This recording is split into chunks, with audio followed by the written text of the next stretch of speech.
big questions that 1 Corinthians asks us all. One of them, what is your contribution to the life of the church?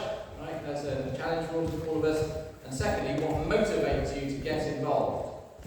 Now, we've been getting to know some characters that I've been giving my little talk to it. Who were they? Right, remember we had Anita. Anita is amazing, yeah. She won't stand up though. Stand up. Anita loves people. She loves getting involved in church life because she loves Jesus. Slight contrast, Barbara would like to get more involved in church, but if the people there were a bit more like her friends outside church, who were more interesting and more fun. Carol. Here's Carol. Stand up. Not bad feeling. Right, Carol doesn't really know anyone at any of the 3 churches that she attends. She does love the music, and she loves to feel like she's receiving a spiritual blessing, and she does hope one day to speak in tongues. Right, Dave loves his family, and he would like his children to have the same fun in Sunday school that he had as a child, but he doesn't really have time or energy to do more for people at his church, because he's busy, remember, working and running about with his children. And Eric, here he is, my friend Eric the Viking, he sees himself actually as a prophet and frequently quotes the Bible when finding fault with people. And he is a really knowledgeable theologian, right? He has memorized literally quotations from the sermons of Martin Lloyd-Jones. Right? You want to know it? He's got it. Okay? So anyway, the question is, are you like any of these people? And whether or not you are, what does 1 Corinthians 13 have to say to you? Because we meet people who are similarly, and we become similarly like each of these people on our Christian faith journey. So the context of 1 Corinthians 13, it's in the context of spiritual gifts. So chapters 12 to 14 are all about spiritual gifts. Remember, chapter 12 verse 1, it starts with the phrase, now concerning spiritual gifts.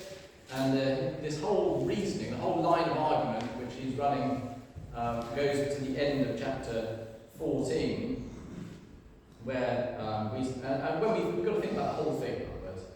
And that now concerning is a section mark, and it's about how people should see their contribution to church life. So other topics that Paul had addressed, they included food sacrifice to idols, if you remember, matters the Corinthians wrote about to do with marriage, and how the formal meetings of Christians should be conducted. And as I say, this section is about spiritual gifts. In particular, he focuses on prophecy and speaking in tongues. Now these are confusing for us because people today disagree, don't they, about what these involve and whether we should expect to experience them today. And that, I think, is unfortunate because Paul's message was about unity, but this bit has tended to lead to division in churches. And the whole point of Paul's letter was to encourage unity. But I think it is fair to say that some ways of viewing these gifts can hinder unity. And as a spoiler alert, that is when we see them primarily as blessings for ourselves. Right? When we see them as blessings for ourselves. So Carol's ambition to speak in tongues is misguided, I would say. Just put it out there. So in chapter 12, we saw there were lots of gifts which were given by the same Spirit, and so they have a common origin. And in chapter 14, we will see that all of these gifts are given to build up the church. And you can see that from the repeat phrases which Paul uses. So for example, if you go through and highlight the stuff in chapter 12, you'll see this big preoccupation with one Spirit. And if you highlight the things in chapter 14, you'll see a big preoccupation with building up the church. So where Paul uses things kind of repeatedly, it's worth paying attention to those, because one of his styles, as you find in much of the Bible, is to use repetition to emphasize important points. So do look out for repeat phrases, because it gives you a sense of what is important. So last week, we were reminded that we should use the gifts that we have, and not worry about the gifts we appear not to have, because we don't expect to have like a full complement of all the gifts that the church needs within one person. That's not the point. The point of the church is itself to be the body, and all of us to use the gift that we have, rather than, for example, everybody wanting to play the drums. Okay, so again, Stephen's great at playing the drums. I don't imagine I would be. So if I tried to, and I was like saying I'm going to have a go this week, you might pity me and so on, but it wouldn't probably be a great experience. Anyway, but also we should pray for God to intervene in our lives, so that we become the people that God wants us to be, and so that our society is transformed, and so that the church grows, right? So we want God to intervene. So we shouldn't just be sitting there contentedly saying, well, I'm a bit useless, I'm not able to do much. We should be seeking to get more involved. It is right for us, therefore, to desire the higher gifts. Whatever Paul means by that exactly, you should desire to kind of get on and improve yourself, become closer to God, closer to other Christians, more effective in your ministry, more effective. So what gifts do you pray for? There's a question. What gifts, when you're thinking about the gift that you would like to have, what gift do you pray for? Now you don't need to share that with me now, but think about it. What gift do you pray for? That could give you an insight into what your ambition is. Now Paul does go on to say that we have to approach the issue of gifts with wisdom, because as I've said, there is a danger that our desires lead to disunity, and that seems to have been a problem in Corinth, that they were struggling with unity, and a part of the problem was the desires that some people had to have and display their gifts. And the problem is, of course, if we seek gifts either as an end in itself, so just I want to have the gift, I want to have this, or because we want to puff ourselves up. And sometimes our motivations can deceive us, I think, because it's very rare for us to say, I'm a selfish person, but it is quite easy for us to be a selfish person, and we don't see it justified. In the same way, we may want to have gifts because actually we want people to have regard for us. We want people to say, look, there goes a prophet. Or there goes somebody who is really kind. Or there goes somebody who, it turns in on ourselves, right? That's the danger with gifts. We need to put the gifts in the context of the attitude of our own hearts, right? The reason why we want to get good at something, or why we want to have a gift, we need to focus on the attitude of our hearts. And that's why Paul, I think in the middle of this section, looks closely at that in chapter 13. It's about the attitude of our hearts. Here is a list of spiritual gifts which I took from the internet. I don't know whether it's an accurate list. I haven't studied it for theological correctness. But there is at least one that is missing. There is something there that's missing. Now remember, the gifts are distributed through the church. It's not like a list for you to have all of these. Something is definitely missing, which you should have. So this is like one of those spot the difference contests. What is missing? What is missing from this list? It is love, right? Love is missing from this list. It is very rare for love to be listed on my survey, a list of spiritual gifts on the internet, right? It is very rare for love to appear on the list of spiritual gifts. And that's partly, I think, right and partly wrong. It's right because it isn't, in one sense, a gift, because everyone should have the attitude of love. But the problem is, when you start looking at these gifts, they are then taken out of the context of love in which they're given. Right? It's the attitude of love. Love is mentioned 10 times in chapter 13. Right? So it's quite obvious, isn't it, that the passage is all about love. It's the word agape. It appears.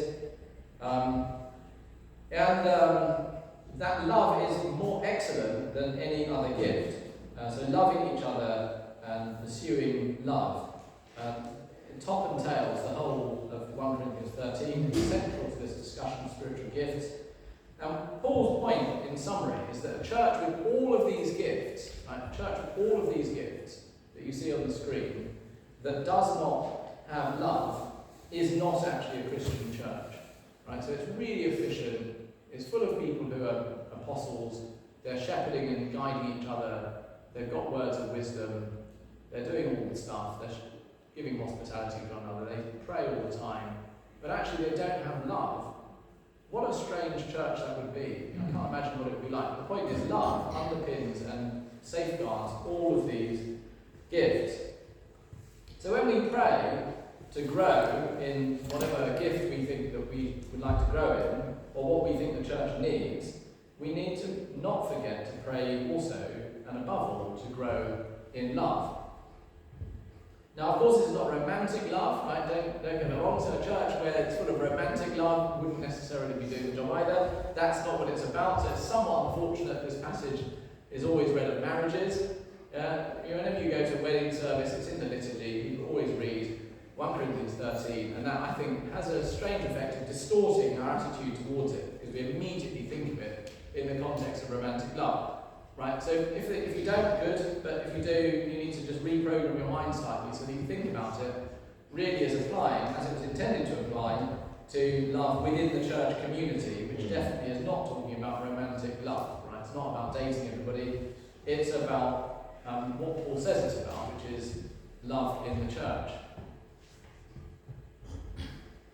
There are 3 aspects of love that he's going to talk about. So first of all, why we must love. Secondly, what does love look like? And thirdly, is love really better than prophecies and speaking in tongues? There it is. That's what he's in the structure of chapter 13 is. And let's look at each of those questions now. So why should we love? What do you think? Why is it the case if you have all the gifts but you don't love, you are inadequate? Right? Why is it? As a Christian, it's no good to have all the gifts and to be an impressive. Yeah, it's hard, isn't it, to read? It's because it's a quiz. Why is it that you're inadequate? So the person who has amazing linguistic gifts, and they can translate the Bible into 6 languages, they even understand some mysterious language of angels, but they are impatient and rude, and they despise other people who are less clever than them. Or like Carol, perhaps more realistically, they just don't take the time to get to know anybody else because they're just striving after an amazing spiritual experience. What is wrong with them? What is wrong with that? Is there anything wrong with it? It's just empty. It's empty. Nothing there. Yeah, exactly. Are they in any way like Jesus? Not at all. No, because they're just a noisy gong or a clanging cymbal. That's what Paul says. They're a nuisance to everyone because they're not speaking words of comfort, they're not really interested in other people, they've just turned in on themselves. It's all about them and their experience, right? So, and the danger for us, as I say, is that we can drift into that attitude because church for us can become all about my own spiritual experience and things which interfere with that experience. It could be noise. Sometimes people get stressed about the noise that children make. It could be that somebody else is behaving in some funny way, or they've had a row with someone, or whatever it is. These things can become a distraction, and they say, I can't possibly go to church, or I can't enjoy my experience in church because, and it's just about something to do with them. That easily happens to us. Or imagine a person, different type of person now, a bit more like Eric the Viking, the person who has amazing insights into the Bible and can quote whole chapters from memory. Right? They've got an uncanny ability even to perceive other people's spiritual problems, and they're right about it, and they boast about their own abilities. Okay? They don't really care about the other person, they just want to show off and put other people down. Right? There's a danger for us, isn't there? Our own spiritual performance can become a stumbling block for us because we become conscious of our abilities and we start to notice the inabilities of others and we think we're better than them. Right? There's a danger, isn't it? That can become a stumbling block in our own attitudes. We become more competent as a Christian in some respects, but we can become less caring and less loving. Such a person, Paul says, is nothing. They are nothing. They have not love. They are nothing. Or imagine a person who lives totally by faith and risks their life to take the Gospels in North Korea, but actually they despise people and they have contempt for others who aren't ready to take that step. What about them? Paul says they gain nothing. Okay, so this is the thing. Performance without love is nothing. Even if we have amazing abilities, it's nothing if we don't love. So the point that Paul is making, I think, is that love is an end in itself. And the clue to this is the passage which is on the screen. It's hard to read. Right, what does it say? by this, or people will know that you are my disciples if you love one another. There we go. So that's what Jesus said. Right? Jesus has given us the key hallmark of discipleship is love for one another. So the key hallmark of the church is not, in fact, knowing the whole Bible, or speaking in many languages, or even martyrdom. It is love for one another. That's the thing. You can't get anywhere. If you don't have love, nothing else is worth achieving. Love for one another. And I think especially those in the local church. We've thought about this before, isn't it? It's quite easy to have theoretical love for Christians and to say, I really love Christians. But if you don't know people and you don't spend time with them in the local church, it's not really true, is it? It's just theoretical. It's like saying, I love football, but you never play it, you never watch the team. Right? It's just a kind of statement. It's just not true. Love for one another. That's the objective. To cultivate love for other Christians and, of course, to make it easier for others to love you. It goes both ways. So you try and love others, but also we need to look into our own lives and think, well, what is it that makes me less lovable than I could be to other people? So in our group of friends here, Barbara, Carol, Dave and Eric, they're all missing out on this stuff because they don't really love other people in the local church. They might love people.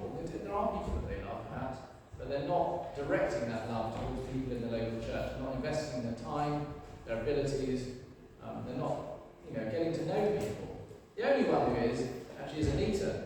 And notice the reason for that is because she loves Jesus and she loves others in the church. She is trying to build a community in which there is love. So what we should be doing is to pray to excel in love and pray for love more than we pray for any other gift. Because that's where we're going to really grow. We grow in love. Now, what does love look like? Here's a list. This is 1 Corinthians 13, 4 to 8. It's not a sentimental feeling. So you might say, I really struggle with sentimental feelings. It's not about actually that. It's about how you behave. Okay? Notice that. He doesn't really say anything there, apart from possibly not easily angered, maybe not self-seeking. But there's not much there which is really about emotional response. Most of it is about how you treat people and self-control, I think. And it flows from a transformed mind. And these are the hallmarks of a loving community, aren't they? So all these things which Paul lists. And we need to cultivate these attitudes. So none of these attitudes, I think, come naturally to us because of our own selfishness and self-regard. So we need to pray and work with it. And we need to cultivate, therefore, self-awareness. So let's think about what love looks like. Patience. Love is patient. So it's really easy for us to get frustrated, isn't it, when things go wrong or when people don't behave in the way we'd like them to. We can get really upset. So if you've had children and you think about how impatient you felt when children don't do as they're told, they mess about, they give you cheek, or they do stupid things. Yeah, can you think about, capture that feeling of impatience and upset? That's how we can feel with other people as well. And we might get annoyed when people make the same mistakes repeatedly, for example. That's something that tests our patience, isn't it? Somebody does the same thing over and over again. Why do you do that? How frustrating is that? Right, patience. So how hard it is for us to treat these frustrations as opportunities to grow in patience. But that's what they are. They're opportunities for us to grow in patience. And we are sinful, and we also need people to be patient with us. So, it goes round, doesn't it? Because if you think you're making a mistake, then you're fooling yourself. The truth is not in you. So we all make mistakes, and we need others to be patient with us. Kindness. So, do you remember there's that passage from the Old Testament? What does the Lord require from you, O man? What does he require from people? Do you remember? To love justice, to show mercy, walk humbly. Yeah, so it's love. The middle one is love kindness. Another translation is love kindness.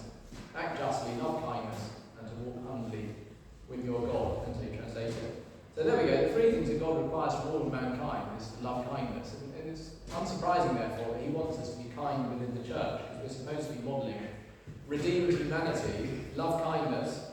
And of course, kindness is a reflection of the grace of God, isn't it? Because God gives us what we don't deserve. His grace is an act of kindness. Kindness is when we do nice things, even though people don't deserve it. So you think of a situation where somebody really has annoyed you and then you can be kind to them in some way, right? I don't know if it makes you feel better or not, but the point is that is the thing that we should be doing. It might make us feel better if we can show kindness to people who've annoyed us. Because we're all recipients of God's kindness, and we've done plenty to annoy and wind up God by our sin and rebellion, and yet God gives us kindness. He shows kindness to us. And that's what we should be doing within the church. So thinking about how you can do an act of kindness, just maybe even random things, or just things which just imagine, what is your imagination capable of? Some act of kindness to help build up others in the church and just to make them feel better. And it doesn't have to be deserved, of course. In fact, it's better if it's not deserved. So we're not going around thinking who deserves my kindness. We're just thinking who can I show some kindness to. Right, content and humble. Love is content and humble. It doesn't envy, it doesn't boast, it's not proud. When we envy or boast, we're competing with one another and our relationships break down. So if we're looking at others and thinking, I'm not happy because that person's got something, whatever it is, what might that thing be that upsets you or makes you feel you want to compete with them? That's a danger, isn't it? And so there is a danger, because this is given in the context of gifts. As I've mentioned, there's a particular danger that with gifts we become envious or boastful or proud. Right? So envious because we think that we'd like to be more whatever than the other person is, and proud because we are all that already, and we're really pleased about that, and others aren't. So we think that that's great. So we can we can fall into that category, but it's not just about gifts, is it? It's also about our other circumstances in life. So money is a snare for many of us. So money is a source of discontentment, a source of envy, and a source of pride. And that's why it's so deceptive. And it's the case probably with success in life and health and family and all sorts of things. Everything else where we can compare one another, we can compare people, it becomes a real danger to us. We need to constantly be challenging ourselves to be less envious, less boastful, and less proud. Right? What does Paul say it is right for us to boast in? What should we boast in? Yes, Christ and Him crucified, right? We're boasting in the cross of Christ, but not boasting in other stuff, because we're boasting about the fact that we've been saved by Christ, by His generosity, and it's dangerous that we boast about other things. So, for example, if you're fasting, I think is a hard thing to do, because we all like to eat our food and so on, but it's so easy for people to boast about their fasting. They just slip it into conversation, but yeah, I've been fasting, whatever. And it becomes a matter of comparison and pride. That's dangerous. I remember Jesus said, don't do it. We're going to fast, we do it in secret. And that's why He said so, because otherwise we start to boast. Right, self-effacing and polite, right? We're not dishonouring others, we're not self-seeking, we're not rude, not insisting on our own way, not irritable or resentful. So being polite, how we speak to each other matters. So sometimes people see themselves as plain speaking, and they think that that's part of their character and it's okay to be plain speaking. It's not, because it's rude.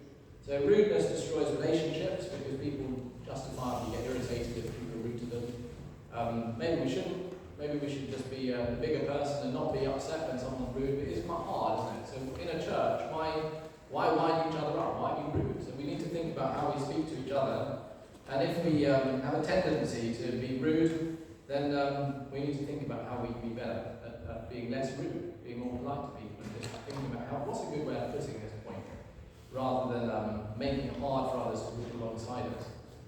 There's a challenge for us, I think, in community, because sometimes you've got to say things, haven't you? If something's not going right, you've got to be able to explain that it's not going right, but there's different ways of saying it. Some which will preserve the relationship better, and others which will just kind of torpedo it. And I think the challenge for us is, do we care about the relationship? Do we care about our relationships with others? Because if we do, we want to think, well, what's going to be an effective way of making this point that the other person isn't going to be resentful about or react badly to, which means understanding people better and being less focused on just wanting to get something off your chest. I think maybe that's something to think about.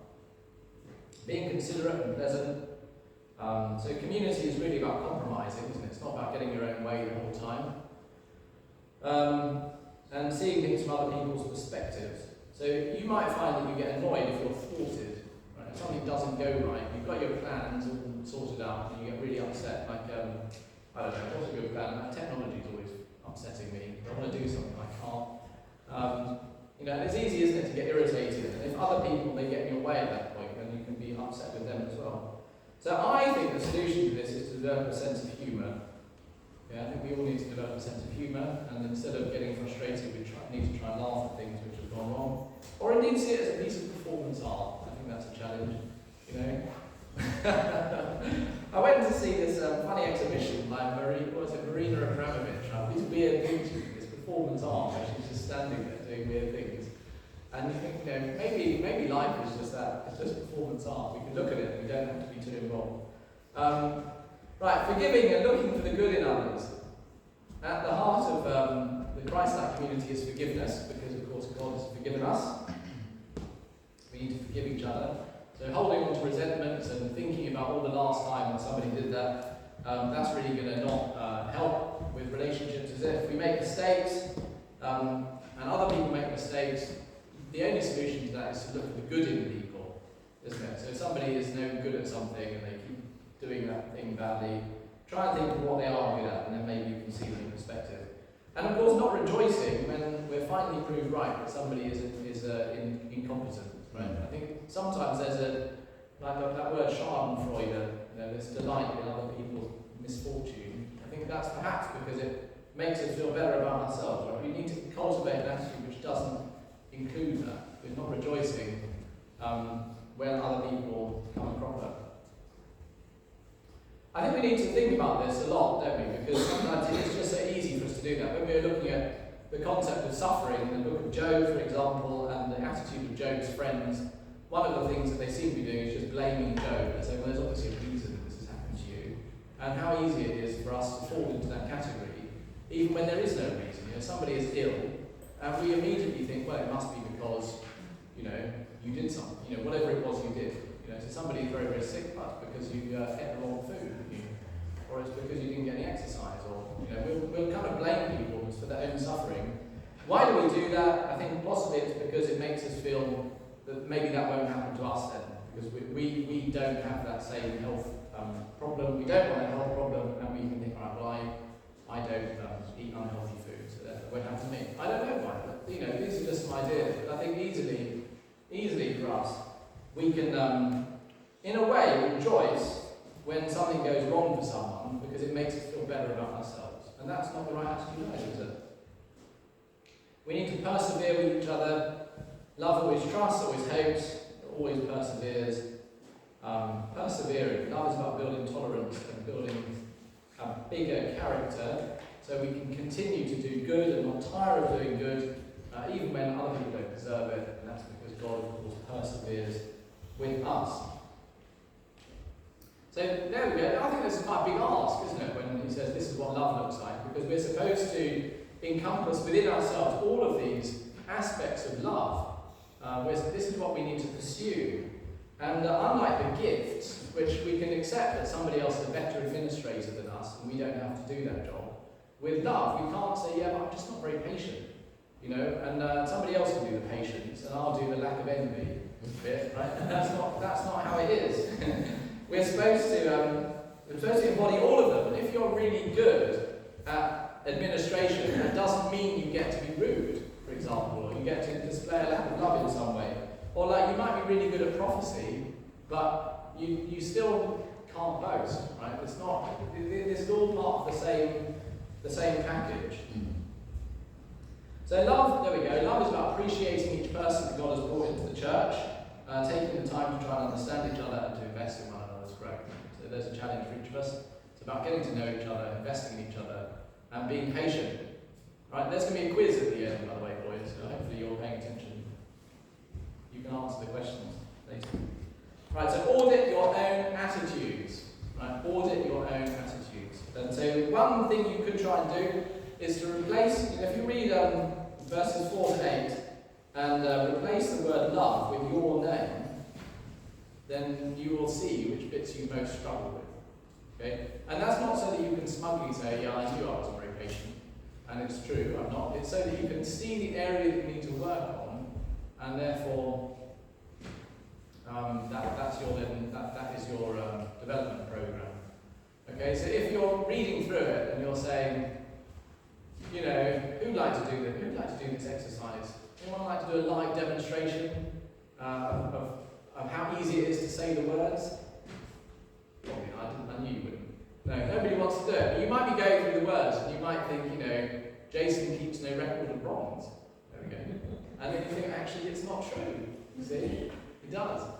I don't know why you're chuckling. I don't know why you're chuckling. Yeah. So, you know, whatever it is, go through the list and audit yourself, and then think which are the ones you struggle with most. And view that as a point of prayer. You've got to wrestle with God in prayer over this, haven't you? Because these are characteristics which we really struggle to build in our own lives. Anyway, because that's quite hard, I suspect some people might, as probably the Corinthians did, say, well, is it really more important than prophecy? Right? This love stuff, come on. Is it really more important than prophecy or speaking in different languages? How else will the gospel be proclaimed, you might say? We need to have people who've got these skills. Surely we can put up with people who are a bit rude if they're really good translators of the Bible, or if they're really insightful preachers. Maybe it's okay to put up with some bad and abusive behaviour if somebody's a great preacher. People do this, don't we? We've had this whole hoo-ha about spiritual abuse in churches, and that is because people, I think, are tolerating unloving behaviour because they are elevating competence and skill. And they have fallen into the trap that Paul says the Corinthians are falling into, and which he explodes in verses 8 to 13.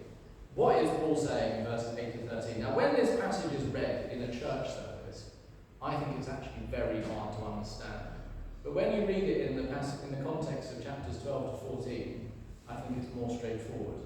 And essentially what he is saying is the only thing that is really worth investing in this life is love, right? If you focus on prophecy and languages or tongues, these are not lasting, right? They're not lasting gifts, because they're just for now, okay? And they're not even going to be that good now, okay? Because you're like a child who's trying to master speaking a foreign language, and you can't even speak your own. So prophecy does not last forever, unlike love. So verse 8, he says, love never ends. As for prophecies, they will pass away. You see in this passage, he used this word of passing away repeatedly. These things, they're there now, that they will pass away. However amazing your insights are now, they are going to be superseded on the day when we see Jesus face to face. Right? So you might be a real scholar and you really understand the book of Ezekiel, for example. You really grasp it and you've got lots of interesting insights to share on that. But actually those insights are partial, incomplete, and they are going to be superseded in the day when we see Jesus face to face. Then we will know all things. Right? And that's something to look forward to. It helps us to keep some of these things in perspective. Why do we want prophecy? Well, prophecy surely is about knowing God. Right? Prophecy in the Old Testament is about speaking the words of God, having a direct connection with God, whereby God is prepared to use you to speak his own words to other people. That's a great thing. But it's not something which we should value above love, because how do we really get to know God better? Is it by waiting for an insight from God, or is it by practicing love? Which do you think? How do you get to know God better? By practicing love, or by waiting for an insight? I'm going to say it's practicing love. And the reason we know that is because look what it says in 1 John 4:16. God is love. He who abides in love abides in God and God in him. So if we practice Christian love, as Paul has described in 1 Corinthians 13:4-8, we will know God better than we would by getting any number of special insights, whether they're grounded in Scripture or anything else, because God is known in love. And I would suggest you look through the New Testament and see all the references to God's love and the importance of love in the church, and you will see why this is true. You might want to speak lots of languages, or even experience our mystical language, but even that is a temporary state, because however well we speak now, we are like children who babble. So when I was a child, Paul says, I spoke like a child, I thought like a child, I reasoned like a child. When I became a man, I gave up childish ways. But what he's saying there is, I think this is one of his little vignettes where he's giving a truism which people can see, and they say, I can see that point. You know, so when we engage with children, like little tiny babies, we imagine they've said a word, don't we? We imagine they've said like mum or something, or they've said no, or they've said yes, and half the time it's a random noise. And we kind of put great store by this, we rejoice, you know, and a child says something really interesting, it's wonderful, really fun. And so it is, okay, so it is. And in a way though, that's like us now, isn't it? We can't really understand what God is saying to us, because we just don't have the vocabulary. The difference in mental ability between us and God is vast, isn't it? It's really, really huge. And so if we want to have this kind of ability to speak some other language, because we think that's going to enable us to communicate to God better, I think what Paul is saying is, well, yeah, you could try that, but the thing is, it's just temporary. It's like a child learning how to say a phrase in French. Right? It's just a phrase. They can say it, that's great, but they don't understand it, and they're not really capable of communicating. If you want to communicate to God, the best way to communicate to Him is by loving Him with all your heart, mind, soul, and strength, and loving your neighbour as yourself. Is about practicing love. The language of God is love. So, we should not prioritise these temporary gifts over the enduring gift of love. And that's important in the context of what was going on in Corinth, with all these people wanting their spiritual gifts, wanting to share their word of prophecy, wanting to speak their different languages. They all wanted to do this, and we'll see in chapter 14, this was not about building up the church, it was stemming from a flawed attitude. And the flawed attitude was a lack of love. They needed to focus more on love. And the same is true also for us, because love is the thing we need to work on most. If you can truly say that you love God with your heart, mind, soul and strength, and you love your neighbour as yourself, then great, strive for prophecy and strive for all these different languages. If you can't say that yet, then don't get ahead of yourself, right? Like a child learning to drive, you need to learn to walk first before you can drive. You need to learn to walk before you can run. You need to learn to walk before you can stand around for a long time. The point is that we need to get the basics right, and the gift of love, the ability to love, is very hard for us. So let's work on that. We see now in a mirror. Right? A mirror, if you ever go to a museum, you can see Roman mirrors. They're really hard to see your face in. They're not like modern mirrors. They're just like polished metal. So it's hard to see your face in a mirror. When Paul says we see now in a mirror, that's what he means. You can barely see. Right? We're reaching out for God. We're perceiving. We can't quite see the face-to-face clarity, but we will see that. We don't know things now. We will know, even as God now perfectly knows us. God will perfect us in His time. So we shouldn't be wanting to be perfect now, because we can't achieve that. In terms of our own spiritual insights, in terms of our own spiritual abilities, these gifts, they're given to us for us to use to build up the church. They're not given to us to make us perfect. We will be perfect in the time of God's choosing. But what we are called to do is to grow in love. If you learn every language under the sun, but you don't cultivate love, then you're wasting your life. Because you'll be able to speak to God when you see Him face to face. Right? You don't need to learn these languages to speak to God. If we understand all the secrets of the past and future on this earth, if we don't cultivate love, we are wasting our effort, because we will know all of these things anyway, in God's timing, when we see God face to face. So we need to pursue love. Pursue love first and foremost. Pursue it above all. Love is the thing. Love is God's language, and love is how we actually proclaim the mysteries of God. So what do you desire? So I ask the question, what do you pray for when you're thinking about spiritual gifts? What is it you're praying for? Whatever that thing is, and it is right to want to know God better. It's right to want to speak about Him clearly. It's right that we want to teach the Bible and to proclaim the gospel to all nations. It's right that we should feel close to God. We should experience His presence in worship. These are good things for us to pray for. But we need to cultivate love for God and for people in the church. And if you only have time and effort for one thing, cultivate love for Christians around you. And actually, that's how you will speak God's language, far more than any other sound. And that's how we experience closeness to God, and that's how we proclaim His character, by love for one another. It's not natural, it is our life's work, and that may be one reason why we try to take refuge in other gifts, right? Because they're easier perhaps to attain than love. But if we want to have all of these gifts, then we need to love Jesus more and learn to love those who He loves.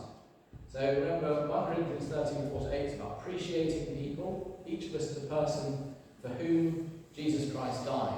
And in the cross, of course, we see the extent of God's love for everyone. In Jesus' death, we see the abundance of God's love poured out for sinners. So we need to think about the death of Jesus Christ. Love is not an emotional reaction, in a sense. It's not a reaction to the other person, but it is an emotional reaction to the love of Jesus shown on the cross. So we need to think about the death of Jesus Christ, probably more than we do, and the extent of His love that reveals to each one of us, because that enables us to love others better. But also I'm going to say we need to give others a break, try to be more lovable. 1 Corinthians 13:4-8 is about being more lovable. If we do those things, we will be more lovable ourselves. Which is really about becoming more like Jesus, right? Thinking about Jesus' character. So the person whose name you can put to replace the word love in 4-8 is Jesus. Right? Jesus is patient and kind. Jesus doesn't rejoice in wrongdoing. You know, you can say that about Jesus. When we think about His character, that will inspire us to become more like Him.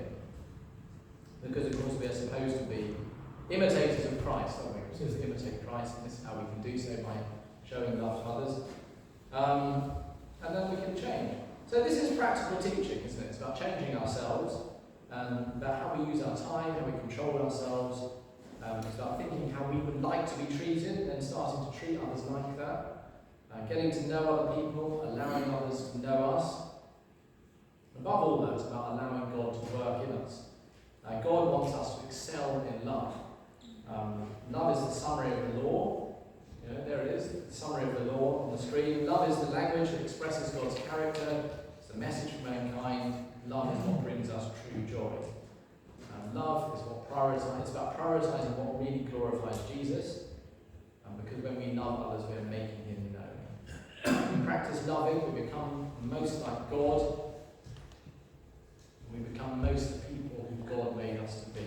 So I think that's why Paul concludes by saying, pursue love.